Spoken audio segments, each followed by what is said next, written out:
कुछ लोग तो ये भी कह रहे हैं कि जेपी को जिता भी दें तो जेपी मिलेगा कहाँ पे? क्या कलाए जाएंगे मिलने के लिए? इस घर की फोटो दिखा दो ना उनको। ये आपने ले लिया? न्यू कौन बढ़ते हुए कुलदीप बढ़ के तो देख लो किसी के। चौधरी भजनलाल का बुढ़ापा खराब कराने वाला भी कुलदीप बिश्नोई था। तो आपकी भी वीडियो वायरल हो रही है पुरानी। 2 डायलॉग थे, एक तो गादड़ी बागड़ी वाला, उस पर आप क्या कहेंगे? और दूसरा आपने कहा था कि मैं कलाए छोड़कर नहीं जाऊंगा। कोई अच्छे परिवार में कोई नकम्मा व्यक्ति पैदा हो जाए तो जनता ने ठेकेदारी ले रखी उसको ढोने की। पार्टी को पता है टिकाऊ नहीं था। मैंने सुना है कि बीजेपी के प्रदेश अध्यक्ष आपकी तारीफ करते हैं, आपकी कहीं सेटिंग तो नहीं होगी बीजेपी से? ये तो कहते हैं 7 बजे के बाद मुझे टेलीफोन ना करना। क्यों? लाट साहब है या नवाब साहब है? गढ़ होता तो इसका बेटा जमानत जब्त क्यों कराता? उसको कोई सीरियस नहीं लेता और मैं तो कभी लेता ही नहीं। ये अपने परिवार के बारे में दूर फजूल बात करता रहता है, तो दूसरों को क्या छोड़ेगा? तो क्या बातचीत हुई है कोई दुष्यंत चौटाला से? उनके सेटिंग शूटिंग उनके साथ हुई? नमस्कार, मैं आपका मित्र सर्वमित्र। मसला आदमपुर का चुनाव है और हमारे साथ कांग्रेस के उम्मीदवार जयप्रकाश जी, जिनको जेपी कहा जाता है, जेपी के नाम से बहुत मशहूर हैं, वो इस वक्त मेरे साथ हैं। और जेपी साहब, मैंने सुना है कि आप बहुत मेहनत कर रहे हैं इस बार चुनाव में। मैंने सुना है दिन रात आप लगे हुए हैं, देर रात तक आपका प्रचार चलता है। और ये भी चर्चा है कि कांग्रेस इस बार दिल से चुनाव लड़ रही है, मतलब पूरी ताकत झोंक रखी है। तो आप पिछले कई दिनों से, आप इलेक्शन से पहले भी यहां पर आ रहे थे और अभी आपको डिक्लेयर जब किया उसके बाद भी आप यहीं पर हैं। क्या लग रहा है इस दौरान जितने भी आपने प्रचार किया है, इस बार क्या लग रहा है? देखिए सर्वमित्र भाई, इसमें कोई दो राय नहीं कि अब की बार कांग्रेस पूर्ण रूप से लगी हुई है। क्योंकि 2009 में भी कांग्रेस के कुछ मित्र विश्वासघात कर गए और उस वक्त भी कांग्रेस यहाँ से चुनाव जीती, जयप्रकाश यहाँ से एमएलए बनता। लेकिन अब की बार दोनों तरफ जनता ने भी मन बना लिया है कि विश्वासघाती भीतरघाती लोगों की कोई सुनने के लिए तैयार नहीं। दूसरा, कांग्रेस पार्टी ने भी फैसला कर दिया है, हमारे अध्यक्ष हैं चौधरी उदयभान जी और विपक्ष के नेता चौधरी भूपेंद्र सिंह हुड्डा जी, दीपेंद्र जी और दूसरे जितने एमएलए नेता हैं, सारे के सारे इस बात पर लगे हुए हैं। क्योंकि कुलदीप बिश्नोई ने, भारतीय जनता पार्टी ने जिस तरीके से, ये कहते हैं ना, बिन मौसम की बारिश, बिना समय के ये उपचुनाव जनता के ऊपर थोपा है, तो हम जनता उससे यही पूछ रही है, जिसकी वजह से कांग्रेस पार्टी का चुनाव प्रचार तेजी से बढ़ रहा है कि कुलदीप बिश्नोई ने क्या कारण था कि इस्तीफा देना पड़ा। आप देखिए, आप सीनियर पत्रकार हैं, इस्तीफा ये तो जब दिया जाता है जब कोई विधायक का देहांत हो जाए या कोई विधायक एमपी बन जाए या कोई ऐसी दुर्घटना घट जाए जो सरकार के खिलाफ और जनता के हित में हो, तो आदमी, जनप्रतिनिधि जनता के हित में अपना इस्तीफा दे देता है। तो मुझे तो ये समझ में नहीं आया कि कुलदीप बिश्नोई ने इस्तीफा क्यों दिया। पार्टी को पता है टिकाऊ नहीं था। अच्छा। कभी बीजेपी में, कभी जेजेपी में, कभी बसपा के साथ गठबंधन, कभी कांग्रेस में, कभी जनहित में। यानी कि जो टिकाऊ आदमी ना हो, कौन पार्टी उसको स्टेट का प्रेसिडेंट बना देगी? ये गलत फहमी में था। मतलब अपनी कमजोरी को छुपाने के लिए आदमपुर में यही कहता था, मैं मुख्यमंत्री बनूंगा, मैं मुख्यमंत्री बनूंगा। मुझे हुड्डा साहब नहीं बनने देते, उदयभान नहीं बनने देते।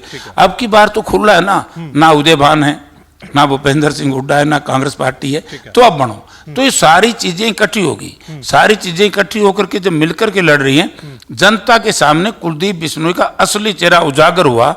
5 साल से यहाँ भारतीय जनता पार्टी का राज है, हरियाणा में, देश में, और यहाँ कुलदीप बिश्नोई बैठे हैं। 5 साल में एक ईंट नहीं लगा सका।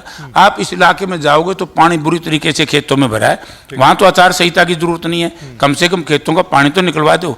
ये सब असंवेदनशील है, कंप्लीट राजनीति से इसका कोई लेना देना नहीं। ये सब चीजें इकट्ठी होगी, इसलिए लोगों ने मन बनाया कि जयप्रकाश के साथ तो ज्यादती की थी कुछ लोगों ने। अब की बार जयप्रकाश के अपमान का बदला, आदमपुर जनता पार्लियामेंट असेंबली के क्षेत्र के सम्मान का बदला अब की बार लोग लेंगे और जयप्रकाश को जिताएंगे। लेकिन आपके सामने जो है वो परिवार को कभी हारा नहीं यहाँ पर, है ना? और यही कहते हैं कि भाई उनका गढ़, और कुछ लोग चर्चा करते हैं कि अभी तो चलो सरकार के 2 साल बकाया है, उनको जिता के हम काम लेंगे। तो ये चर्चा, तो ऐसे में आपके पास कौन सा जो है कि एक ऐसा रामबान कि आप इस बार उनको हरा पाएंगे? पहली बात तो ये है कि कंबोज साहब, ये गढ़ नहीं है, ये दुष्प्रचार करता है कुलदीप बिश्नोई। गढ़ होता तो इसका बेटा जमानत जब्त क्यों कराता? 2019 में इसी आदमपुर से 24,000 से आ रहे हैं, तो गढ़ में कभी हारा जाता है क्या? वो तो बहुत बड़ी लहर थी, तो आपकी ये कुछ लहर है क्या इस बार? उससे भी बड़ी लहर है। जनता चाह रही है कि बीजेपी को हटाओ, कांग्रेस को लाओ, जेपी जिताओ। आप जाओगे हर जगह यही नारा आपको दिखाई देगा। और अब की बार तो दो फंस गए, दो व्यक्तियों का विरोध है, दो दलों का विरोध है। एक तो व्यक्तिगत कुलदीप बिश्नोई का विरोध है, एक भारतीय जनता पार्टी का विरोध है। तो दोनों के जो अवगुण थे वो सारे इकट्ठे हो गए, तो गुणकारी तो उनके पास कोई है ही नहीं। नंबर 2, आपने कहा कि भाई उनका 2 साल का राज है। अब 5 महीने से तो इनका राज है। 5 महीने में जो व्यक्ति कुछ नहीं करवा सका वो 15 महीने में क्या कराएगा? लेकिन जयप्रकाश ने करवा के दिखाया। जब मैं कलायत विधानसभा क्षेत्र से इंडिपेंडेंट विधायक था, मैंने भाजपा का साथ नहीं दिया था। हमने अपने ताकत का इस्तेमाल करते हुए जो जनता ने मुझे दी है, असेंबली में मामले उठाए, हमने वहां पर विकास कार्य कराया कलायत में। कभी जयप्रकाश की आवाज आपको ये सुनाई नहीं दी कि मैं विपक्ष में हूं, मेरे काम नहीं होते। काम क्यों नहीं होंगे? संविधान हमें इख्तियार देता है। 5 करोड़ रुपए सालाना सरकार ग्रांट देती है हमें। उसके बाद जो हम असेंबली में क्वेश्चन करते हैं, क्वेश्चन आवर जो होता है, तो उसमें हमारी बात को सुना जाता है। ये कैसे कह सकता है कि वो आदमी झूठ बोलने का काम करता है? और कुलदीप बिश्नोई से मैं पूछना चाहता हूं, 8 वर्ष से एमएलए है, आदमपुर का एक भी पर्सन इसने असेंबली में लगाया हो तो मैं आपके माध्यम से उनको कहना चाहता हूं, और वो आप लोगों को ही दिखा दे कि मेरे ये क्वेश्चन थे और मैंने उठाए, मेरी बात नहीं सुनी, तो जो जनता सजा देगी मैं भुगतूंगा। लेकिन यहाँ लोग चर्चा करते हैं कि जब भजनलाल मुख्यमंत्री हुआ करते थे तो उन्होंने यहाँ काम करवाए, उन्होंने यहाँ पर नौकरियां दी। लोग कहते हैं कि इनका तो वोट ही 40,000 से शुरू होता है, इतने हजार इन्होंने नौकरियां दे रखी हैं, इनको कौन हरा सकता है? नहीं, चौधरी भजनलाल आज इस धरती पर नहीं है। चौधरी भजनलाल का बुढ़ापा खराब कराने वाला भी कुलदीप बिश्नोई था। मैं समय 2007 में जब इन्होंने हजका बनाई तो मैं उनके पास गया था, क्यों मैं भी एमपी था, कुलदीप बिश्नोई भी एमपी थे।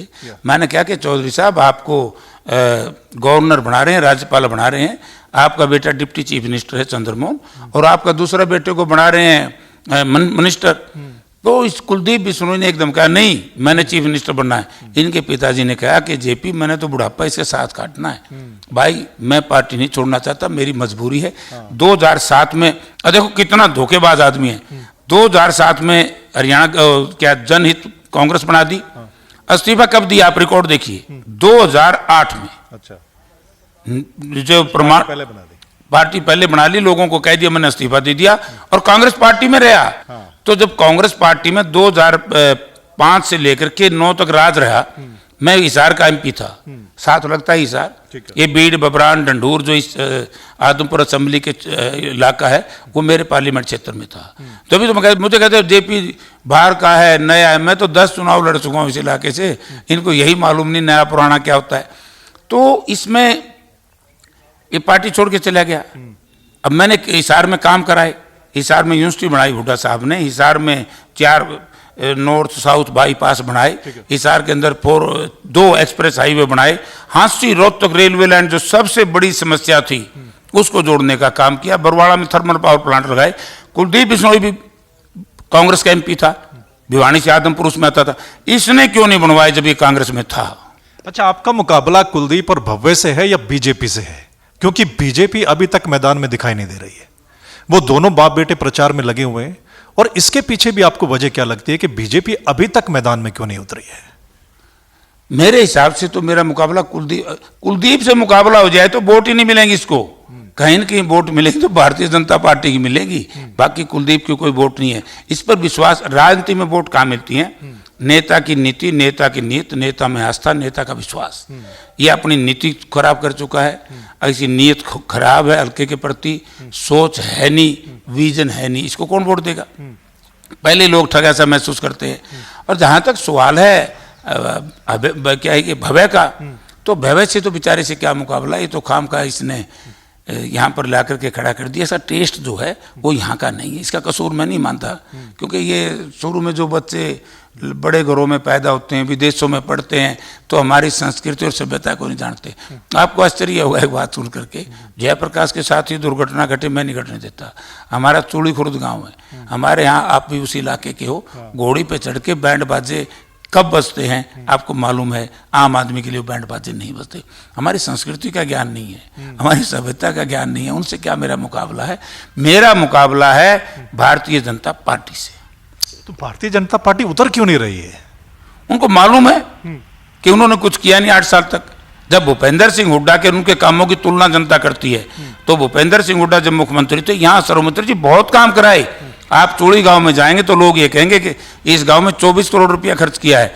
दूसरी जो टेल पे हमारा गांव है बाढ़समंद, बाढ़समंद में ITI बना दी, तहसील बना दी, मॉडर्न विलेज बना दिया, और जो 17 वाटर वर्क्स बना दिए, सड़कें बना दी, स्कूलों को अपग्रेड कर दिया जिन स्कूलों को बंद करने में लगे हुए हैं।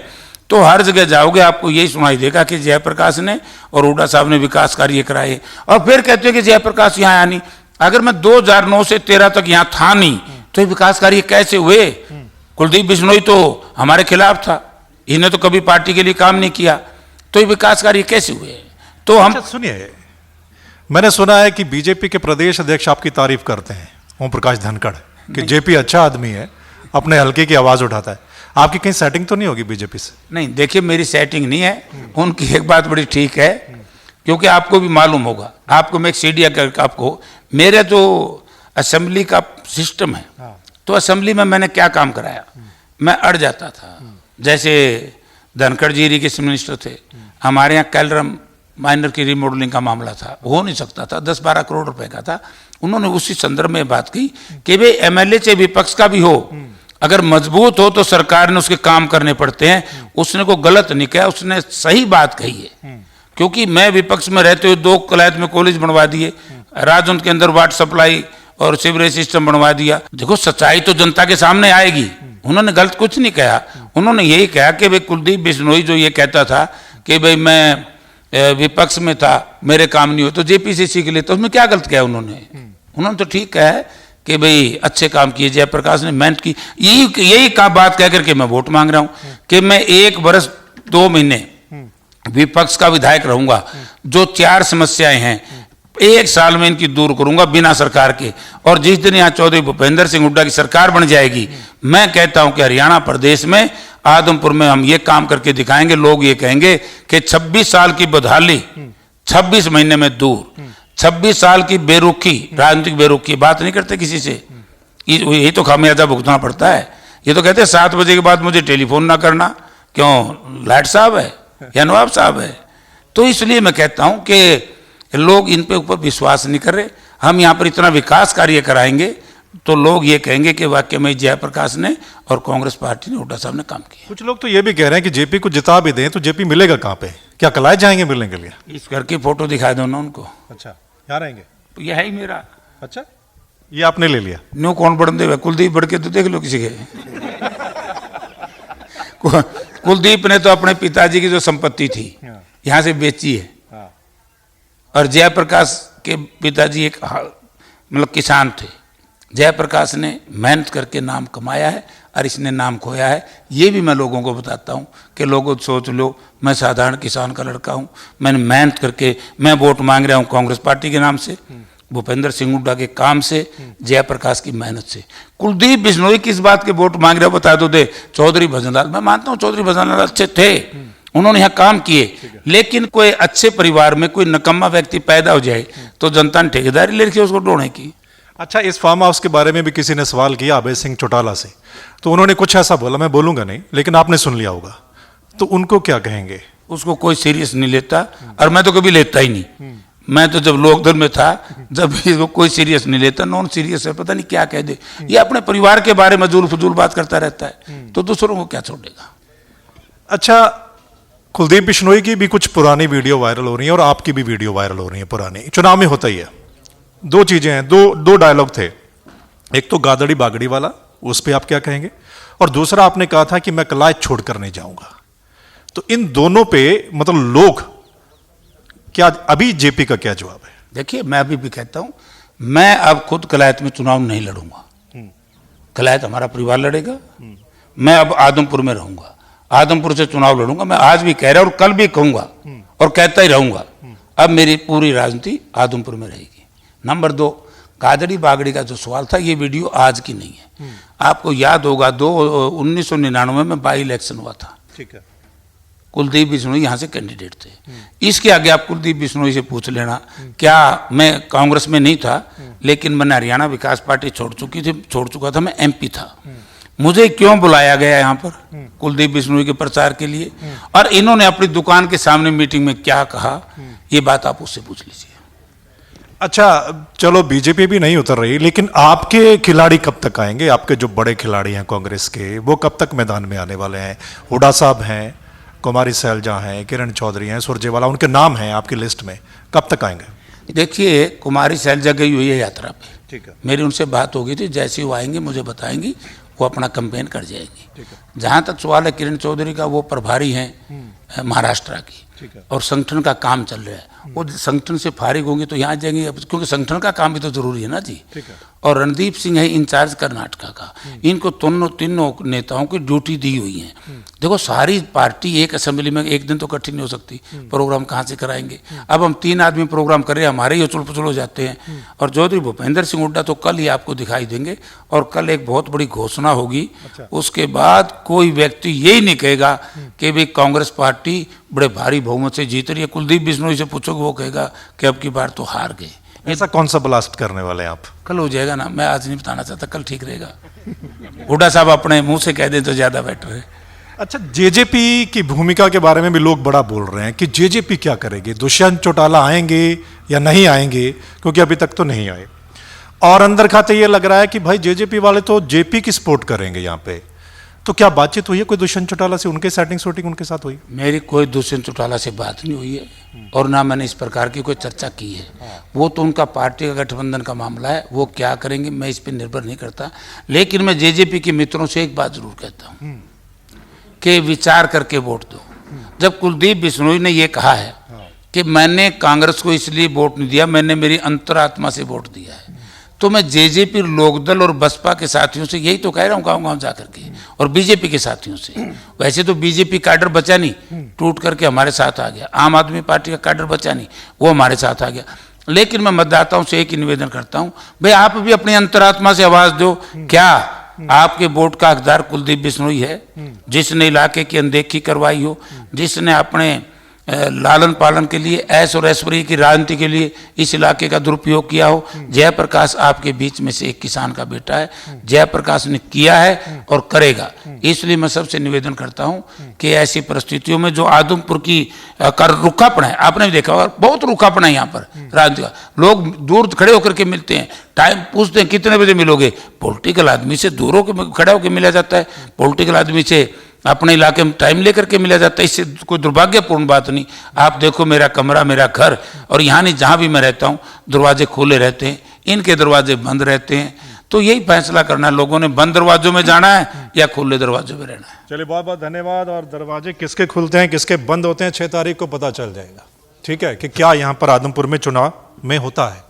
लेकिन कुल मिलाकर जेपी जो है, इनको एक राजनीति का खिलाड़ी भी कहा जाता है कि कहीं से भी उतार दो, ये तैयार रहते हैं। और हरियाणा में कुछ एक नेता हैं, ऐसा आपने देखा होगा पीछे पास्ट में, कुछ एक नेता ऐसे हैं कि वो कई जगह से चुनाव लड़े या वो तैयार रहते हैं कहीं पे भी जाने के लिए।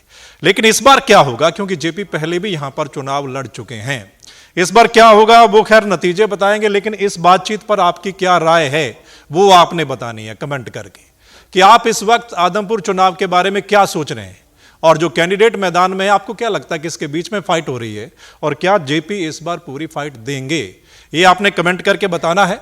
और वीडियो को शेयर कर दीजिएगा। अगली बार फिर मिलेंगे एक नए टॉपिक के साथ, एक नए मसले के साथ। तब तक के लिए नमस्कार, आदाब, सत श्री अकाल, राम राम।